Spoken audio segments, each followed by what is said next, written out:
সুপ্রিয় দর্শক শ্রোতা, আশা করি সবাই ভালো আছেন। আজকে বুধবার যে বৃষ্টি হচ্ছিল, নয়াবাজার হাটে আমি চলে এসেছিলাম। নয়াবাজার হাটটির লোকেশন আপনাদেরকে জানিয়ে দিই। এটি হলো নাটোর জেলার গুরুদাসপুর উপজেলার হাটিকুমরুল বনপাড়া হাটিকুমরুল যে মহাসড়ক, এই মহাসড়কের একটা মিডল পয়েন্ট বলা চলে।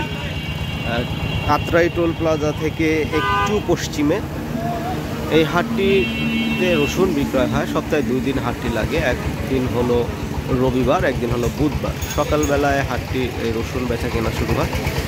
তো দেখছেন আজকে বৃষ্টিকে উপেক্ষা করেও হাট লেগেছে। আমি হাটের ভেতরে গিয়ে দেখেছি রসুনের বাজার কেমন, সেগুলো অবজার্ভ করার চেষ্টা করেছি এবং আপনাদেরকে জানানোর চেষ্টা করেছি। যে যেখান থেকেই আমার এই ভিডিওটি দেখছেন, অবশ্যই আমার চ্যানেলটি কিন্তু সাবস্ক্রাইব করে দিবেন এবং ভিডিওটি শেয়ার করে দেবেন যেন সবাই দেখার সুযোগ পায়।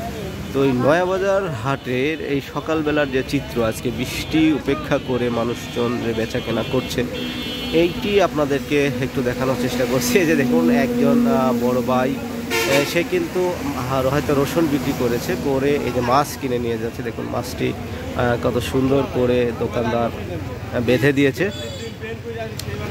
এইটাই কিন্তু গ্রামীণ জনজীবনের চিরচেনা রূপ চিত্র। এইরকমভাবেই লোকজন চলাফেরা করে। এইখানের লোকজনের জীবনযাত্রা এইরকম, ফসল উৎপাদন বিক্রয় এইসব নিয়েই কৃষকদের চলাফেরা।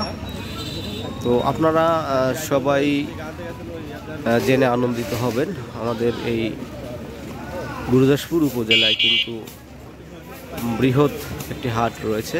সেই হাটটি আমি আপনাদেরকে দেখিয়ে থাকি ভিডিওর মাধ্যমে, যেখানে অনেক শস্য বেচা কেনা হয়। এই দেখছেন আমার এক বন্ধু চলে আসছে, সে কিন্তু হাট দেখতে চলে এসেছিল। বন্ধু, কি খবর? কেমন আছো? আজকে হাটের পরিবেশ কি? হাটের পরিবেশ, লোকজন মন খারাপ। মন খারাপ? রাস্তার উপর দাঁড়া সবাই দাঁড়াইছে হলো, বৃষ্টির জন্য বারান্দায় দাঁড়াইছে সব। বাজারের অবস্থা কেমন? বাজার উপর বাজার আজকে 2700-2800। 2700-2800 এটা হলো সবচেয়ে বড় গুলা, আর হলো মাঝারি সাইজের 25-26 এরকম এরকম দাম, এভারেজ দাম। দাম হলো 1800 থেকে 2000 বা 2100 এরকম। এই হাটটা কোন দিন লাগে? এটা হলো রবিবার আর বুধবার। ধন্যবাদ বন্ধু তোমাকে অনেক। তো দর্শক দেখলেন, এটা কার উপর দিলাম? ফল চাষের উপর দিচ্ছা না?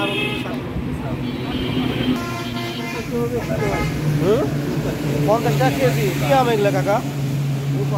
রূপালি।